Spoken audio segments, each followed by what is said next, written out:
Hello dear students, आज के lecture में अपन लोग velocity of image in the case of spherical mirror मतलब गोलीय दर्पण का उपयोग करते हुए अपन लोग आज प्रतिबिंब के वेग की गणना करेंगे, कैलकुलेशन करेंगे। आई बात में आप लोगों को याद हो तो वेलोसिटी ऑफ इमेज प्रतिबिंब की वेग की गणना अपन लोग प्लेन मिरर के केस में भी करके हैं और उसमें अपन लोगों ने अलग अलग केसेस पर क्या करी थी, बात करी थी। एज इट इज वही की वही बात है वो अपन लोग कहां पर करेंगे और velocity of image in the case of plane mirror में करेंगे। आई बात में बेटा, तो देखना अब आप लोग, सपोज मेरे पास एक प्लेन मिरर है, सॉरी मेरे पास एक स्फेरिकल मिरर है, ठीक, ये इसका पोल हो गया, ठीक, ये इसकी प्रिंसिपल एक्सिस हो गई। यहां पर मेरे पास कहीं पर एक पॉइंट ऑब्जेक्ट है, या मेरे पास एक तरीके से यहाँ पे कोई भी एक पॉइंट ऑब्जेक्ट है, ठीक, और यहाँ पे अभी मैं मान लेता हूँ थोड़ी सी देर के लिए, ठीक है ना, कि यहाँ पे कहीं पर अपन लोगों की क्या बन रही है, एक तरीके से इमेज बन रही है। अरे बात में पॉइंट ऑब्जेक्ट की जो इमेज बनेगी वो भी आप लोगों के पास एक तरीके से क्या होगी, पॉइंट इमेज होगी कि नहीं होगी। आई बात समझ में, ठीक। अब अपन लोगों ने मान लिया कि यहां से यहां तक का ये जो वैल्यू है, ठीक है ना, ये आपके पास कितना है u, ठीक, और यहां से लेके यहां तक का ये जो वैल्यू ये कितना है अपन लोगों के पास v, ठीक। अब फैक्ट है कि अगर ऑब्जेक्ट मूव कर रहा है, अभी तक तो अपन लोग क्या लेते थे, velocity of object zero, point object को किसी भी पॉइंट पे रख दिया करते थे, लेकिन अब जो ऑब्जेक्ट है वो टाइम के रेस्पेक्ट में क्या कर रहा है, मूव कर रहा है। तो ऐसी कंडीशन पे आप बहुत ध्यान से देखना, ठीक। अगर मैं सिंपल सी बात करूं तो अगर ऑब्जेक्ट पास जा रहा है या दूर जा रहा है, फैक्ट है जो भी चेंज आ रहा है टाइम के रेस्पेक्ट में किस में आना है, u में आना है। और अगर u चेंज होगा टाइम के रेस्पेक्ट में तो फिर किसको चेंज होना पड़ेगा, v को चेंज होना पड़ेगा कि नहीं होना पड़ेगा। इट मींस अगर मैं सिंपल सी बात करूंगा टाइम के रेस्पेक्ट में ऑब्जेक्ट की पोजीशन चेंज होती है, टाइम समय के सापेक्ष अगर बिंब की स्थिति परिवर्तित होती है तो फिक्स है कि टाइम के रेस्पेक्ट में इमेज की पोजीशन भी क्या होगी, आप लोगों के पास चेंज होगी, मतलब समय के साथ प्रतिबिंब की स्थिति भी क्या होगी, अपन लोगों के पास चेंज होगी। तो फैक्ट है कि अगर मैं सिंपल सी बात करूं तो यहाँ पे u चेंज होगा टाइम के रेस्पेक्ट में और यहाँ पे v चेंज होगा, ठीक। तो अगर मैं बात करता हूं, ठीक है, मिरर फॉर्मूला के लिए, तो मेरे पास जो मिरर फॉर्मूला होता है वो मिरर फॉर्मूला मेरे पास क्या होता है, 1/f equal to 1/v plus 1/u। और मैंने जो भी यहाँ पे लेंस मिरर ले रखा है, स्फेरिकल मिरर ले रखा है, मैंने मान लिया कि उसका फोकल लेंथ, उसकी फोकस दूरी कितनी है, f। अब आपको ध्यान से देखना, यहां पर ये v फाइनल वेलोसिटी नहीं है, यहां पर ये u इनिशियल वेलोसिटी नहीं है, ये v पोजीशन है, स्थिति है, किसकी, प्रतिबिंब की, इमेज की, किसके रेस्पेक्ट में, पोल के रेस्पेक्ट में। ये u इनिशियल वेलोसिटी नहीं है, प्रारंभिक वेग नहीं है, ये पोजीशन है, स्थिति है, किसकी, ऑब्जेक्ट की, किसके रेस्पेक्ट में, पोल के रेस्पेक्ट में। अब ये u और v आप ये मत सोचना कि ये खुद ही एक वेलोसिटी है, नहीं, ये पोजीशन है। अब इस चीज को लेके अपन लोग डाउट में ना आए, इसलिए मैं क्या करता हूं, यहां पे थोड़ी सी देर के लिए u को xo बोल देता हूं, ठीक है ना, पोजीशन ऑफ ऑब्जेक्ट, और इसको मैं क्या बोलता हूं थोड़ी सी देर के लिए xi बोल देता हूं, ठीक। Then 1/f equal to 1/xi plus 1/x0। बाद में वापस अपन ये वैल्यू पुट कर देंगे, ठीक। तो ऐसी कंडीशन पे अपन क्या देखते हैं कि अगर मैं इसको टाइम के रेस्पेक्ट में डिफरेंशिएट करूं, ठीक है ना, इस इक्वेशन को अगर मैं टाइम के रेस्पेक्ट में डिफरेंशिएट करूं, समीकरण 1 का अगर मैं समय के सापेक्ष अवकलन करूंगा तो देखो ये तो जीरो आएगा। क्यों? क्योंकि जो भी एक बार जो मैंने मिरर ले लिया, स्फेरिकल मिरर ले लिया, तो फैक्ट है उसकी तो क्या हो गई, जो फोकस दूरी है, जो फोकल लेंथ है, वो तो क्या जाएगी, फिक्स। अब आप इसको देखना, इसका अगर मैं डिफरेंशिएशन करूंगा, अवकलन करूंगा, तो बहुत ध्यान से देखना, माइनस का, ठीक है ना, 1/xi का होल स्क्वायर dxi अपॉन में dt। आ गई बात समझ में, माइनस 1/में x0 का स्क्वायर dx0 अपॉन में dt। आ गई बात समझ में आप लोगों को। तो ऐसी कंडीशन पे अब अपन लोगों के पास इसको इधर लेके आ जाते हैं, तो 1/में xi का होल स्क्वायर dxi अपॉन में dt इक्वल टू माइनस 1/में x0 अपॉन में dt। आ गई बात समझ में। तो ऐसी कंडीशन पे dxi अपॉन में dt equal to minus xi whole square upon में x0 स्क्वायर dx0 अपॉन में dt। आगे बात समझना आप लोगों को। तो ऐसी कंडीशन पे, ठीक, तो देखना अब आप लोग, तो ऐसी कंडीशन पे dxi मतलब इमेज की पोजीशन चेंज होगी टाइम के रेस्पेक्ट में, तो मैं इसको बोलूंगा velocity of image equal to, ठीक, यहां पे कितना जाएगा मेरे पास माइनस, अब ये xi की वैल्यू कितनी है, xi क्या है v, तो ये हो जाएगा v स्क्वायर अपॉन में u स्क्वायर, ठीक, और यहां पे कितना जाएगा आप लोगों के पास v नॉट। आ गई बात समझ में आप लोगों को, ठीक। तो ऐसी कंडीशन पर अगर मेरे से कोई बोले, तो मैंने यहाँ पे vi इक्वल टू कितना लिखा है, dxi अपॉन में dt, ये मेरे पास एक तरीके से क्या है, वेलोसिटी ऑफ इमेज। लेकिन ये जो वेलोसिटी मैंने वेलोसिटी ऑफ इमेज ली है, ये किसके रेस्पेक्ट में लिए, पोल के रेस्पेक्ट में ही तो लिए, किसके रेस्पेक्ट में लिए, पोल के रेस्पेक्ट में, तो क्या लिखूंगा, विद रेस्पेक्ट टू पोल, मतलब एक तरीके से क्या हो गया, प्रतिबिंब का वेग हो गया किसके सापेक्ष, ध्रुव के सापेक्ष।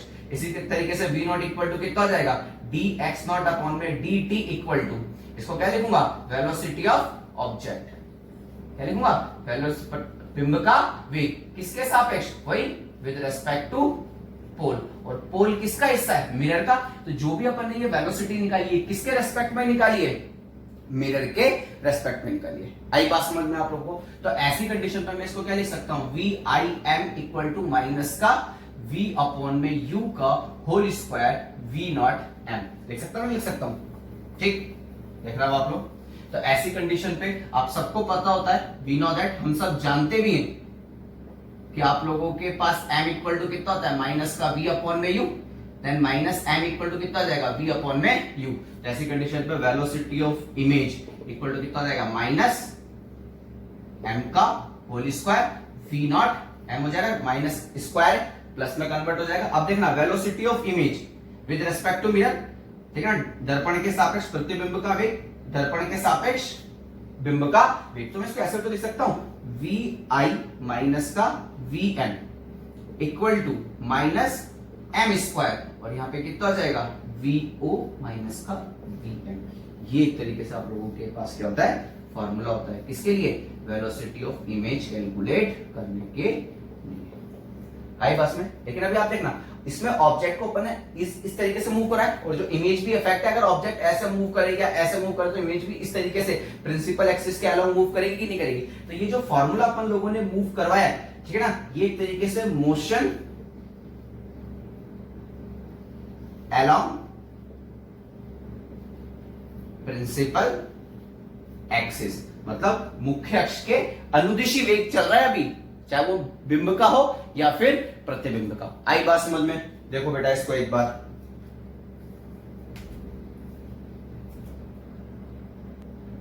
ठीक है बेटा। अब अपन इससे रिलेटेड क्या करते हैं, क्वेश्चन करते हैं। ये एक तरीके से भी अपने पास केस फर्स्ट है, जिसमें ऑब्जेक्ट और इमेज प्रिंसिपल एक्सिस की क्या मूव कर रही है, अलोंग मूव कर रही है, ठीक है ना, प्रिंसिपल एक्सिस के अनुदिश क्या कर रही है, गति कर रही है। तो अपन को ये फॉर्मूला अच्छे से याद रखना, V I minus V M equal to minus M square V not minus V M. आगे बात में इसको अपन साइड में लिख देते हैं, फिर अपन इससे रिलेटेड क्वेश्चंस करते हैं, देखना, ठीक। तो देखना फॉर्मूला क्या बना अपन लोगों के पास, V I minus V M equal to minus M square, ये हो जाएगा V not minus V M. ये फॉर्मूला अपन को अच्छे से याद रखना है बेटा, ठीक है। अब देखना आप लोग क्वेश्चन करते हैं अपन लोग इससे रिलेटेड।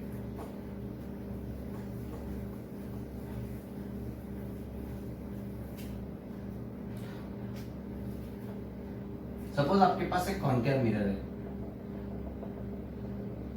ठीक है ना, कौन सा मिरर है, कॉनकेव मिरर। ये इसका प्रिंसिपल एक्सिस हो गया, ये पोल हो गया, ठीक, और यहां पर आपका एक पॉइंट ऑब्जेक्ट है, ठीक है ना, आपका यहां पर एक पॉइंट ऑब्जेक्ट है, और इसका यहां से यहां तक का ये डिस्टेंस आप लोगों को दे रखा है कितना, 30 सेंटीमीटर। आ गई बस में, यहां पर कहीं पर पॉइंट ऑब्जेक्ट है, प्रिंसिपल एक्सिस पर रखा है, मुख्य अक्ष पर रखा है, तो इमेज भी प्रिंसिपल एक्सिस पर, मुख्य अक्ष पर, यहां पे कहीं पर एक इमेज बनेगी, और ये जो ये इमेज है ये भी पोल से कितना सेंटीमीटर डिस्टेंस पर है, 10 सेंटीमीटर डिस्टेंस पर है।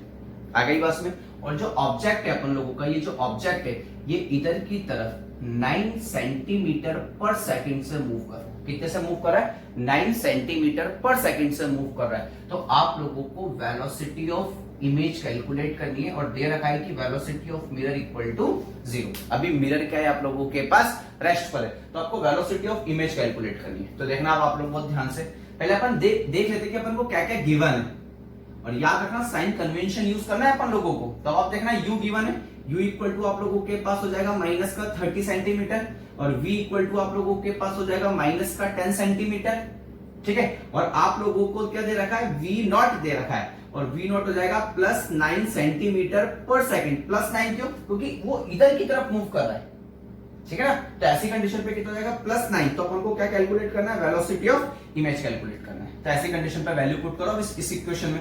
तो velocity of image minus 0 equal to minus कितना जाएगा आप लोगों के पास, m की जगह कितना जाएगा, ये हो जाएगा आप लोगों के पास v अपॉन में u का होल स्क्वायर हो जाएगा, ठीक। और यहाँ पर आप लोगों के पास कितना हो जाएगा, वेलोसिटी ऑफ ऑब्जेक्ट कितना दे रखा है, 9 माइनस 0 हो जाएगा। ऐसी कंडीशन पे velocity of image equal to आप लोगों के पास आ जाएगा माइनस, और ये हो जाएगा माइनस का 10 माइनस का 30, माइनस का 10 माइनस का 30 का होल स्क्वायर, और यहाँ पर आ जाएगा आप लोगों के पास 9, माइनस से माइनस गया, 0 से 0 गया, तो आप लोगों के पास velocity of image equal to आ जाएगा माइनस कितना जाएगा, 1 अपॉन में 3 का होल स्क्वायर इंटू 9। ऐसी कंडीशन पे velocity of image equal to आएगी आपके पास minus 1 centimetre per second. Minus का मतलब समझे ना, इट मींस जो इमेज है वो इधर की तरफ, वेलोसिटी ऑफ इमेज कितना जाएगा, 1 सेंटीमीटर पर सेकंड हो जाएगा इधर की तरफ। आई बात समझ में आप लोगों को। देखो इसको एक बार बेटा, फिर अपन नेक्स्ट क्वेश्चन करते हैं इससे रिलेटेड, ठीक है बेटा। क्वेश्चन नंबर सेकंड देखो, क्वेश्चन नंबर सेकंड में आप लोगों को एक कॉनकेव मिरर दे रखा है, ठीक। और कॉनकेव मिरर का जो वेलोसिटी अभी मिरर का वेलोसिटी कितना दे रखा है, 0 है, ठीक। और उसका रेडियस ऑफ कर्वेचर अपन को वक्रता केंद्र दे रखा है कितना, 20 सेंटीमीटर। और जो ऑब्जेक्ट है वो पोल से कितना डिस्टेंस पर है, 40 सेंटीमीटर डिस्टेंस पर है, और ऑब्जेक्ट इधर की तरफ 2 मीटर पर सेकंड से मूव कर रहा है। तो आपको find out velocity of image, मतलब अब आप लोगों को क्या करना है, इमेज का वेलोसिटी क्या करना है, कैलकुलेट करना है। तो ऐसी कंडीशन पे पहले अपन देखे थे अपन को क्या क्या गिवन है। एक तो velocity of mirror equal to 0, और कॉनकेव मिरर का रेडियस ऑफ कर्वेचर, तो माइनस लिखूंगा ना, माइनस का 20 सेंटीमीटर, तो फैक्टर जो फोकस आएगा वो कितना आएगा, माइनस का 10 सेंटीमीटर, ठीक। और वेलोसिटी ऑफ ऑब्जेक्ट कितना दे रखा है मेरे को, 2 सेंटीमीटर, इसको सेंटीमीटर कर लेते हैं, ठीक है, 2 सेंटीमीटर पर सेकंड दे रखा है। अब फैक्टर इस डायरेक्शन में इसलिए नेगेटिव साइन आएगा, और u का वैल्यू मेरे पास कितना गिवन है, माइनस का 40 सेंटीमीटर गिवन है, ठीक। तो फैक्टर की मुझे क्या करना है, वेलोसिटी ऑफ इमेज कैलकुलेट करना है। अब यहाँ पे वेलोसिटी ऑफ इमेज कैलकुलेट करना है, तो मेरे पास ये ना vi minus vm equal to minus m square v not minus vm। अब मेरे पास m तो यहाँ पर है ही, m नहीं है, लेकिन मुझे f और u तो गिवन है ना, और आप सबको पता होता है कि m इक्वल टू कितना होता है, f अपॉन में f माइनस u होता है कि नहीं होता है। ऐसी कंडीशन पे हो जाएगा माइनस का 10 अपॉन में माइनस 10 प्लस 40 हो जाएगा। तो ऐसी कंडीशन पे हो जाएगा माइनस का 1 अपॉन में 3 आ जाएगा आप लोगों के पास m, तो ये मेरे पास m निकल के आ गया, ठीक। उसके बाद अब मैं वैल्यू पुट करता हूं यहाँ पे, then vi minus 0 equal to m minus 1/3 का होल स्क्वायर, और यहाँ पर हो जाएगा माइनस 2 माइनस 0। तो ऐसी कंडीशन पे vi इक्वल टू आप लोगों के पास हो जाएगा माइनस 1/9 इंटू माइनस 2, ठीक। तो ऐसी कंडीशन पे माइनस माइनस प्लस हो जाएगा, देन vi इक्वल टू जाएगा 2 अपॉन में 9 सेंटीमीटर पर सेकंड हो जाएगा आप लोगों के पास। आई बात समझ में आप लोगों को। तो ऐसी कंडीशन पर अगर मैं इसको सॉल्व करता हूं ना, तो देखना दिया जाएगा 0.2 सेंटीमीटर पर सेकंड। अब देखो ये वेलोसिटी बहुत कम है। वेलोसिटी कम क्यों है, देखना आप बहुत ध्यान से देखना। ये रेडियस ऑफ कर्वेचर है, मतलब अगर मैं सिंपल से बात करूं तो ये सेंटर ऑफ कर्वेचर हो गया ना, वक्ता केंद्र ही तो होता है, और यहां से यहां तक का कितना दे रखा है, 20 सेंटीमीटर दे रखा है कि नहीं दे रखा है। और फैक्टर जो फोकस होगा बिल्कुल इसके बीच में यहाँ पर कहीं पर होगा, और ये होगा आप लोगों के पास 10 सेंटीमीटर। आगे बात में अब फैक्टर की जो ऑब्जेक्ट है वो बियॉन्ड सी है, सी के पीछे, और इनफाइनाइट की तरफ जा रहा है। तो फैक्टर जो इमेज है, आप याद करो कि इनफाइनाइट और सी के बीच में, मतलब इनफाइनाइट से थोड़ा सा आगे चलते हैं और सी तक अगर अपन देखते हैं, या फिर इनफाइनाइट से सी के बीच में अगर मैं बात करता हूं, तो फैक्टर जो इमेज होती है वो सी से किधर की तरफ मूव करती है, एफ की तरफ ही तो मूव करेगी। अगर आप सी से किधर की तरफ जाओगे, इनफाइनाइट की तरफ, तो आप तो जाओगे इधर, और इमेज आपकी जाएगी किधर की तरफ, इधर की तरफ। अब देखो इमेज सी से पहुंच रही इनफाइनाइट, तो फैक्टर्स को तेज चलना पड़ेगा, जबकि इमेज को केवल कितना जाना है, सी से लेके एफ तक ही तो जाना है, तो फैक्टर्स का जो वेलोसिटी होगा वो बहुत क्या होगा आप लोगों के पास, स्मॉल होगा। आई बात में। अब एज इट इज ये इक्वेशन आप लोगों को वापस करना है, लेकिन यहां पर अब आप लोगों को सारे डेटा वही है। अब आप लोगों को यहाँ पे कॉनकेव की जगह कौन सा मिरर ले लेना है, आप लोगों को कॉन्वेक्स मिरर लेना है, और मुझे वेलोसिटी ऑफ इमेज कैलकुलेट करके बताना है। मैं एक बार फिर भी सही से डायग्राम बना देता हूं, नेक्स्ट क्वेश्चन आप लोग खुद करके बताएंगे मुझे, ठीक है। नेक्स्ट क्वेश्चन में आप लोगों के पास क्या है, क्वेश्चन नंबर 3 में आप लोगों को क्या लेना है, कॉन्वेक्स मिरर लेना है, ठीक। और आप लोगों के पास फोकल लेंथ दे रखा है 10 सेंटीमीटर, ठीक। ये पोल हो गया, यहां पर आप लोगों का ऑब्जेक्ट यहां से यहां तक का डिस्टेंस 40 सेंटीमीटर हो गया। ऑब्जेक्ट इधर की तरफ क्या कर रहा है, 2 सेंटीमीटर पर सेकंड से मूव कर रहा है। तो आपको वेलोसिटी ऑफ इमेज कैलकुलेट करके बताना है कि वेलोसिटी ऑफ इमेज आप लोगों के पास कितना होगा। आई बात सुन में, कैलकुलेट करके बताओ जल्दी से।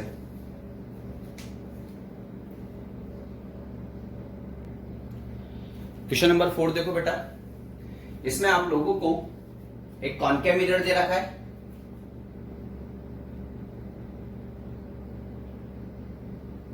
इसका रेडियस ऑफ कर्वेचर आप लोगों को दे रखा है 20 सेंटीमीटर, और एक ऑब्जेक्ट है जो कि पोल से किसी एक टाइम टी पर 15 सेंटीमीटर डिस्टेंस पर है, ठीक। और उस टाइम पर ऑब्जेक्ट का वेलोसिटी है 10 सेंटीमीटर पर सेकेंड, ठीक। अब साथ में यहाँ पे मिरर भी क्या कर रहा है, 1 सेंटीमीटर पर सेकेंड से इधर की तरफ क्या कर रहा है, वो मूव कर रहा है। तो आपको बताना है find out velocity of image, मतलब प्रतिबिंब का वेग क्या होगा। तो अपन पहले लिख लेते हैं कि अपन को क्या क्या गिवन, एक तो मेरे को आर गिवन है, आर कितना जाएगा मेरे पास माइनस का 20 सेंटीमीटर, ऐसी कंडीशन पे एफ इक्वल टू जाएगा माइनस का 10 सेंटीमीटर, ठीक। मुझे यू गिवन है माइनस का 15 सेंटीमीटर, ठीक। मुझे वी नॉट गिवन है, वेलोसिटी ऑफ ऑब्जेक्ट गिवन है माइनस का 10 सेंटीमीटर पर सेकेंड गिवन है, ठीक। और मुझे साथ में वेलोसिटी ऑफ मिरर भी गिवन है +1 सेंटीमीटर पर सेकेंड। तो ऐसी कंडीशन पे आप फॉर्मूला अप्लाई करते हैं। अब मेरे पास सब है लेकिन m नहीं है यहाँ पे, तो m कैलकुलेट कर ले, तो m इक्वल टू कितना जाएगा, f अपॉन में f माइनस यू हो जाएगा कि नहीं हो जाएगा,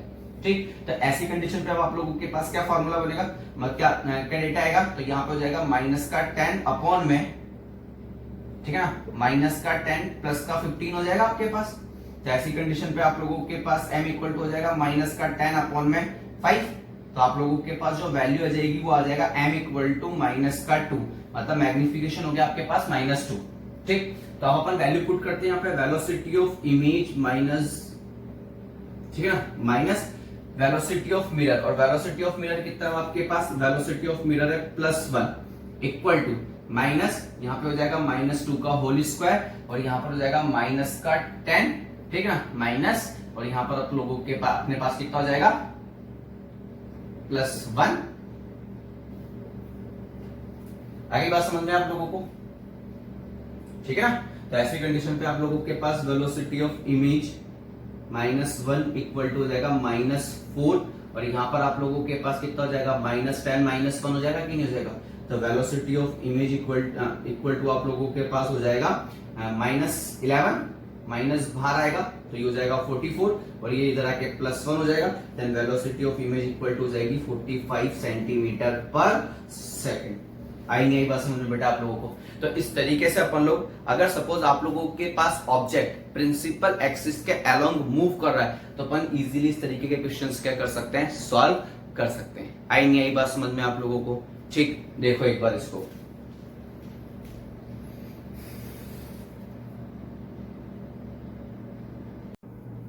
अब अपन बात करते हैं बेटा केस सेकंड पर। केस सेकंड में अपन क्या देखेंगे कि जो मोशन होगा ऑब्जेक्ट का वो परपेंडिकुलर टू प्रिंसिपल एक्सिस, मतलब मुख्य अक्ष के लंबवत होगा। इट मींस इसका मतलब ये होगा कि अभी तक ऑब्जेक्ट या तो इधर इस तरीके से जा रहा था या फिर इस तरीके से जा रहा था, ठीक है ना। तो जो ऑब्जेक्ट का मोशन था वो प्रिंसिपल एक्सिस, मुख्य अक्ष के क्या था, अलोंग था, अनुदिश था, या तो इधर की तरफ या फिर इधर की तरफ। तो फैक्टर जो इमेज भी या तो इधर की तरफ मूव कर रही थी या फिर इधर की तरफ मूव कर रही थी। लेकिन अब जो ऑब्जेक्ट है या तो प्रिंसिपल एक्सिस से ऊपर की तरफ जाएगा या प्रिंसिपल एक्सिस से नीचे की तरफ जाएगा। तो अपन परपेंडिकुलर मोशन पे बात करेंगे, ठीक है ना, ठीक है ना, कि जो मोशन हो रहा है वो प्रिंसिपल एक्सिस के क्या हो रहा है, परपेंडिकुलर हो रहा है। तो देख रहा है आप लोग, एक एग्जांपल के थ्रू अपन इसको एक्सप्लेन करते हैं। ये मेरे पास प्रिंसिपल एक्सिस हो गई, ये मेरे पास कोई सा भी एक मिरर हो गया, ठीक है ना। मैंने यहाँ पे अभी कॉनकेव मिरर ले लिया, ठीक। यहाँ पे एक ऑब्जेक्ट है मेरे पास, ये मेरे पास एक तरीके से यहाँ पे क्या हो गया, एक ऑब्जेक्ट हो गया। अभी ऑब्जेक्ट ऊपर इस तरीके से मूव कर रहा हूं ऊपर की तरफ।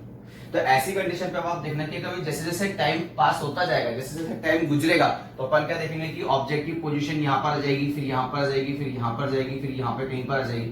तो जैसे जैसे टाइम चेंज होता जा रहा है, आप खुद देखो, क्योंकि जो भी अपन डिस्टेंस मेजर करते हैं प्रिंसिपल एक्सिस से बात करते हैं, तो फैक्ट है कि मैं क्या देख रहा हूँ यहाँ पे कि जैसे जैसे टाइम बढ़ता जा रहा है, वैसे वैसे जो हाइट है वो आप लोगों के पास क्या होता जा रहा है, एक तरीके से इंक्रीज होता जा रहा है कि नहीं होता जा रहा है। तो फैक्ट है कि मैं यहाँ पर बोल सकता हूँ कि जो आप जैसे जैसे टाइम गुजरेगा वैसे वैसे जो एच नॉट है उसकी वैल्यू यहाँ पे क्या होगी, चेंज होगी। लेकिन अब आप देखो यहाँ पर आप लोगों के पास अगर मैं यहाँ पे u की बात करूं तो ये चेंज नहीं होगा। क्यों? क्योंकि आप तो ऑब्जेक्ट परपेंडिकुलर डायरेक्शन में मूव कर रहे हैं, तो ऊपर जाना है या फिर नीचे जाना है, तो ये वाला डिस्टेंस तो हमेशा पोल से कितना रहेगा आप लोगों के पास, u ही तो रहेगा। तो फैक्ट ये वाला चेंज होगा। जबकि जब अपन अनुदिश बात कर रहे थे, अलोंग बात कर रहे थे, तब आप लोगों का ये चेंज नहीं हो रहा था। कौन चेंज हो रहा था? आप लोगों का u। तो फैक्ट है कि अपने पास जो भी फॉर्मूला था अपन ने उसको क्या करा था, टी के रेस्पेक्ट में क्या करा था, डिफरेंशिएट करा था, ठीक है ना, टी के सापेक्ष उसका अवकलन करा था। तो फैक्ट है इसको नहीं करा था अपन लोगों ने, क्यों? क्योंकि कांस्टेंट था। अब यहाँ पे ये चेंज हो रहा है और ये कांस्टेंट है। तो फैक्ट है कि मैं किसको पकड़ूंगा, एच नॉट को पकड़ूंगा कि नहीं पकड़ूंगा। तो फैक्ट है कि जैसे जैसे ऑब्जेक्ट का प्रिंसिपल एक्सिस से जो हाइट है वो चेंज होता जा रहा है, तो फैक्ट है कि इमेज अगर मैं इधर की तरफ इमेज मानूं तो फैक्ट है इमेज यहाँ पे कहीं पर इस तरीके से बनेगी। मान लेते हैं कि ये इमेज बनी आप लोगों की। अब ऑब्जेक्ट अगर ऊपर जा रहा है तो उस टाइम पे इमेज किधर जा रही होगी, नीचे जा रही होगी, जा रही होगी। तो फैक्ट है टाइम के रेस्पेक्ट में यहाँ पे कौन चेंज होगा आप लोगों के पास, एच आई चेंज होगा कि नहीं होगा। और यहां से यहां तक का अगर डिस्टेंस आप लोगों के पास भी है तो ये कांस्टेंट हो गया एक बार। तो ऐसी कंडीशन पे अपन क्या देखेंगे कि when particle move perpendicular to principal axis then u and v constant, ठीक है ना, ठीक है ना। u एंड v आप लोगों के पास क्या है, कांस्टेंट है। तो कौन चेंज हो रहा है, तो अपन लोगों के पास h not and hi change हो रहा है। तो h नॉट और hi एक साथ किसके साथ आते हैं, तो या फिर अपन लोगों के पास आते हैं m के साथ। तो m इक्वल टू कितना होता है, hi अपॉन में h नॉट होता है कि नहीं, ठीक। और hi अपॉन में h नॉट को मैं इस तरीके से भी तो लिख सकता हूं, देखना, f अपॉन में f माइनस u की टर्म में भी लिख सकता हूं। आगे बढ़े तो आप देखना, अगर मैं यहां पर बात करूं तो ऐसी कंडीशन पे hi equal to m, h not लिख दूं मैं यहां पे, ठीक। तो अगर मैं यहां पे दोनों तरफ इसको टाइम के रेस्पेक्ट में मैं क्या कर देता हूं, डिफरेंशिएट कर देता हूं, ठीक है। मैं समय के सापेक्ष इसका क्या कर देता हूं, अवकलन कर देता हूं। तो कितना जाएगा, dhi अपॉन में dt इक्वल टू मेरे पास यहां पे कितना जाएगा, m d h not upon में dt plus h not dm upon में dt। अब आप सबको पता होता है कि m की वैल्यू आप लोगों के पास कितनी होती है, m की वैल्यू होती है आप लोगों के पास माइनस v अपॉन में u, होता है कि नहीं होता है। अब आप देखिए यहाँ पे आपके पास अगर मैं सिंपल सी बात करूं तो v और u दोनों अनचेंज्ड है अपन लोगों के पास। तो फैक्ट है कि जो m की वैल्यू अपन लोगों के पास पर एक बार जो पोजीशन फिक्स हो गई, अगर आप c पर खड़े हो तो इमेज भी c पर ही बननी है। तो फैक्ट है वहां पर आप लोगों का मैग्निफिकेशन कितना हो गया, आवर्धन कितना हो गया, 1। तो फैक्ट है अब ऑब्जेक्ट चाहे ऊपर जाए या नीचे जाए, तो फैक्ट है जितना हाइट ऑब्जेक्ट ऊपर जाएगा, जितना हाइट ऊपर की तरफ बढ़ेगा इमेज उतना नीचे शिफ्ट हो जाएगा। लेकिन उनका रेशियो तो हमेशा कितना रहेगा, 1 रहेगा कि नहीं रहेगा, क्योंकि अपन को पता है, क्योंकि अगर ऑब्जेक्ट सेंटर ऑफ कर्वेचर पे है तो उसका आवर्धन मैग्निफिकेशन 1 ही होना है। अब ऑब्जेक्ट अगर ऊपर बढ़ रहा है तो h नॉट बढ़ेगा, तो फैक्ट है उतने ही रेशियो में hi किधर की तरफ चला जाएगा, नीचे की तरफ, और दोनों का रेशियो हमेशा कितना रहेगा, 1 रहेगा। इट मींस जो मैग्निफिकेशन है, जो आवर्धन है, उसकी वैल्यू अपन लोगों के पास कितनी आनी है, 1 आनी। तो ऐसी कंडीशन पे ये वैल्यू कांस्टेंट अपन लोगों के पास, ये वैल्यू अगर अपने पास कांस्टेंट है तो ये कितना जाएगा अपन लोगों के पास, 0। तो ऐसी कंडीशन पे अपन लोगों के पास ये कितना जाएगा, अब ये आ जाएगा dhi अपॉन में dt। तो इसको लिखता हूं velocity of image along y axis, इस बस में, ठीक। और यहां पे कितना जाएगा आप लोगों के पास, m v o y, आगे बस में, ठीक। तो ये वेलोसिटी ऑफ इमेज y, ये अपन यहां पे ले लेते हैं y एक्सिस, ठीक। और यहां पे क्या हो जाएगा, m velocity of object along y axis. आगे बात समझ में आप लोगों को। तो अगर ऑब्जेक्ट ऊपर जाएगा तो ये नीचे, अगर ऑब्जेक्ट नीचे जाएगा तो ये किधर की तरफ जाएगा, ऊपर की तरफ। क्या ऐसा पॉसिबल है कि ऑब्जेक्ट तो जा रहा है ऊपर और इमेज जा रही है उधर की तरफ, ठीक। ऑब्जेक्ट जा रहा है नीचे और इमेज जा रही है इधर की तरफ, क्या पॉसिबल है, क्या नहीं है। तो फैक्ट है कि अगर ऑब्जेक्ट y एक्सिस के अलोंग मूव करेगा तो इमेज को भी कहीं ना कहीं y एक्सिस के अलोंग क्या करना पड़ेगा, मूव करना ही पड़ेगा। आई बात समझ में, देखो इसको एक बार,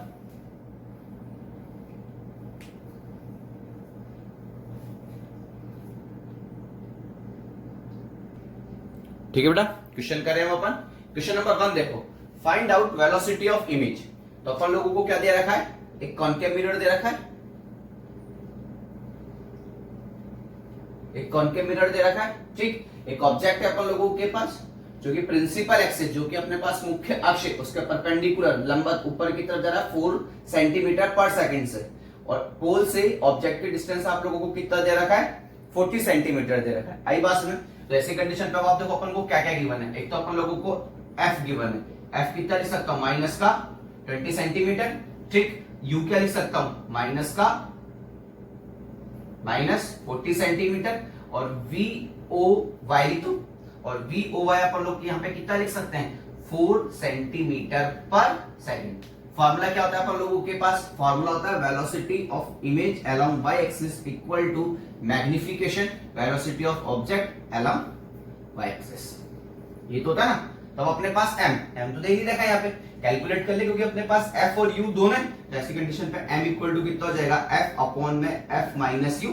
तो f की वैल्यू आप लोगों के पास कितनी है, माइनस का 20 अपॉन में माइनस 20 प्लस 40 हो जाएगा कि नहीं हो जाएगा। तो ये अपन लोगों के पास कितना जाएगा, एक तरीके से माइनस का 20 अपॉन में नीचे कितना जाएगा 20, ये कैंसिल हो गया। तो ऐसी कंडीशन पे मैग्निफिकेशन अपन लोगों के पास कितना आ गया, मैग्निफिकेशन अपन लोगों के पास आ गया 1, ठीक है ना। तो मैग्निफिकेशन अगर अपन लोगों के पास यहाँ पर 1 आ गया, तो ऐसी कंडीशन पे अब आप देखना m की वैल्यू पुट करो यहाँ पे, तो ये कितना जाएगा -1, और VOY कितना है 4 सेंटीमीटर, तो 4 सेंटीमीटर पर सेकंड। तो ऐसी कंडीशन पे आप लोगों के पास वेलोसिटी ऑफ इमेज जो आएगी वो भी कितनी आएगी, माइनस का 4 centimetre per second. It means अब आप खुद देख लो f कितना है 20 सेंटीमीटर, तो फैक्ट है इसका जो सेंटर ऑफ कर्वेचर होगा, वक्रता केंद्र होगा, वो बिल्कुल कहां पर होगा, 40 सेंटीमीटर पे होगा कि नहीं होगा। तो फैक्टर दोनों का मैग्निफिकेशन कितना है, -1। तो आप खुद देख लो कि अगर ये 4 सेंटीमीटर पर सेकंड से ऊपर जा रहा है, तो इमेज भी तो यहीं पर ही बनेगी आप लोगों की, और इमेज यहां पर बनेगी। अब आप खुद देख लो, जो इमेज है वो नीचे की तरफ 4 सेंटीमीटर पर सेकंड से जा रही है, तो जितने वेलोसिटी से, जितने वेग से ये ऊपर जा रहा है, उतने ही वेग से ये नीचे जाएगी। आई बात समझ में आप लोगों को। देखो जल्दी से एक बार इसको,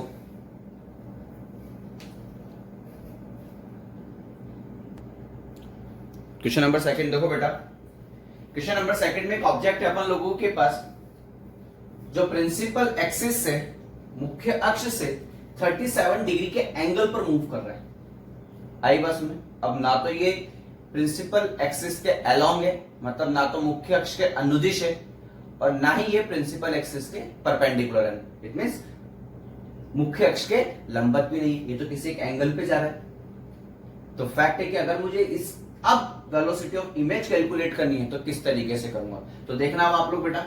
अब मैं यहाँ पे सिंपल सी बात करूं तो यहाँ पे, अरे सर क्या दिक्कत आ रही है, 2 मिनट में समझ जाएगा। कंपोनेंट ले लो, अगर अब यहाँ पे अपन इसका घटक लेंगे तो इसका एक घटक तो आ जाएगा किधर की तरफ, इसका एक घटक तो आ जाएगा इधर की तरफ, और एक घटक आ जाएगा इसका इधर की तरफ। ये वाला जो घटक आएगा वो कितना आएगा आप लोगों के पास, 5 cos 37 डिग्री, और यहाँ पर आ जाएगा 5 sin 37 डिग्री, ठीक। तो 5 cos 37, अब आप सबको पता होता है कि cos 37 degree sin 37 degree, 37 degree की वैल्यू कितनी होती है आप लोगों के पास, 3/5, और इसकी हो जाएगी 4/5। तो यहाँ पे 4 अपॉन में 5, 5 से 5 कैंसिल, तो ये आ जाएगा 4 सेंटीमीटर पर सेकंड, और यहाँ पर ये लिखोगे 3/5, तो यहाँ पर आ जाएगा 3 centimetre per second. It means अब जो ऑब्जेक्ट है वो ऊपर भी जा रहा है, कितने से देखना आप लोग, ये मिरर रख दिया अपन लोगों ने यहाँ पे इस तरीके से। अब ये ऊपर जा रहा है कितने से, 3 सेंटीमीटर पर सेकंड से, और साथ में इधर की तरफ भी जा रहा है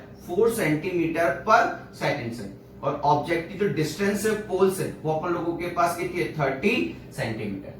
तो फैक्ट मुझे यहाँ पे दोनों कंपोनेंट कैलकुलेट करने पड़ेंगे आगे बस में, तब जाके मैं क्या कर सकता हूँ, वेलोसिटी ऑफ इमेज कैलकुलेट कर सकता हूँ। तो फर्स्ट मैं बात करता हूं along X axis, along X axis. अब एस एक्सिस के लिए फॉर्मूला क्या था, याद करो, velocity of image minus velocity of mirror equal to minus m square velocity of object minus velocity of mirror. था नहीं था ये फॉर्मूला मेरे पास, ठीक। तो ऐसी कंडीशन पे आप बहुत ध्यान से देखना, वेलोसिटी ऑफ मिरर कितना है 0, then velocity of image equal to minus m square velocity of object हो जाएगा कि नहीं हो जाएगा। आ गई बात समझ में आप लोगों को? तो अब आप देखना m कैलकुलेट करें तो m का फॉर्मूला आप लोगों के पास कितना होता है, f अपॉन में f माइनस यू होता है कि नहीं होता है? अब f की वैल्यू कितनी आ जाएगी ऊपर से, माइनस का 20 अपॉन में यहाँ पे कितना हो जाएगा, माइनस का 20 प्लस 30 हो जाएगा कि नहीं हो जाएगा?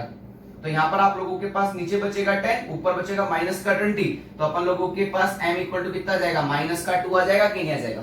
तो ऐसी कंडीशन पे अब अपने पास m की वैल्यू की -2, देन vi इक्वल टू कितना हो जाएगा, माइनस, और यहाँ पर हो जाएगा -2 का होल स्क्वायर, और वेलोसिटी ऑफ ऑब्जेक्ट इस डायरेक्शन में कितनी आप लोगों के पास 4, तो आप लोगों के पास वेलोसिटी ऑफ इमेज आ जाएगा माइनस का 16 सेंटीमीटर पर सेकेंड। आ गई बात में? और इसी तरीके से मैं किसके अलोंग निकाल सकता हूं, y एक्सिस के अलोंग, तो देखना अलोंग y एक्सिस, तो आपके पास velocity of image y equal to कितना होता है, m velocity of object along y axis. तो अब आप देखना m की वैल्यू आप लोगों के पास कितनी है, -2, और VOY कितना है 3, तो ये हो जाएगा इंटू 3, तो आप लोगों के पास velocity of image along y equal to कितना हो जाएगा, माइनस का 6 सेंटीमीटर पर सेकेंड। आगे बस में इट मींस अपने पास जो इमेज है, अपने पास जो इमेज बनेगी माइनस का 6 सेंटीमीटर पर सेकेंड मतलब नीचे की तरफ, और माइनस का 16 मतलब इधर की तरफ, तो ये तो होगा यहाँ पे 16 सेंटीमीटर पर सेकेंड, और यहाँ पर होगा माइनस का, माइनस तो लिखने की जरूरत नहीं क्योंकि अपन डायरेक्शन शो कर दी, तो 6 सेंटीमीटर पर सेकेंड, तो इमेज इस तरीके से मूव कर रही होगी।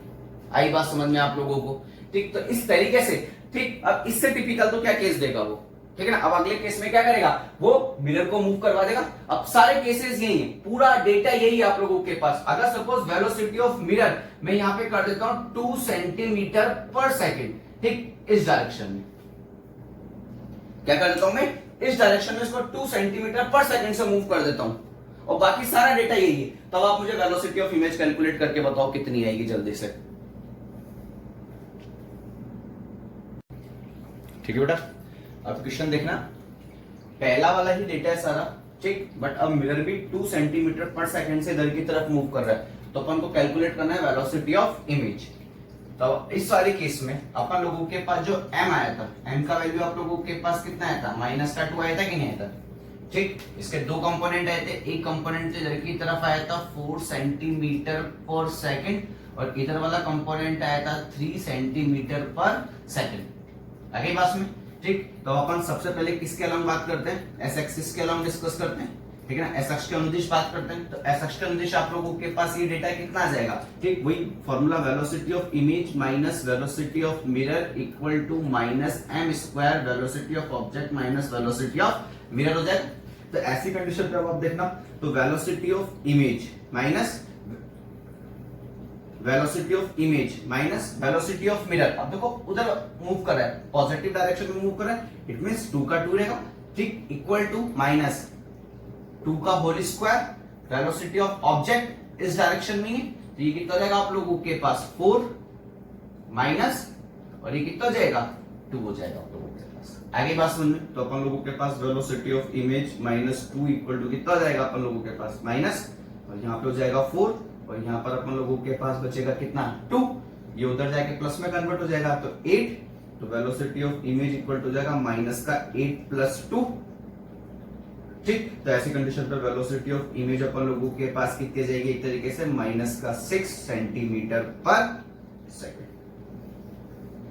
आगे बस में, और ठीक, अगर मैं y एक्सिस के अलोंग बात करता हूं, तो y एक्सिस के अलोंग तो फिक्स है एकदम, ठीक, velocity of image y equal to कितना जाएगा अपन लोगों के पास, ठीक, velocity of image m velocity of object along y axis, तो m कितना है -2, और वेलोसिटी ऑफ ऑब्जेक्ट से अपन, क्योंकि ऑब्जेक्ट अगर परपेंडिकुलर मूव करता है, चाहे अपवर्ड करे चाहे मूव कर डाउनवर्ड करे, फैक्ट है मिरर को कोई फर्क नहीं पड़ना है, क्योंकि इस वाले कंपोनेंट से कोई फर्क पड़ने वाला नहीं होता है। तो ऐसी कंडीशन पे VOY, ठीक, तो VOY y की वैल्यू कितना, VOY कितना दे रखा है आप लोगों को 3 दे रखा है, तो ऐसी कंडीशन पे आप लोगों के पास वेलोसिटी ऑफ इमेज कितनी जाएगी माइनस का 6 सेंटीमीटर पर सेकेंड।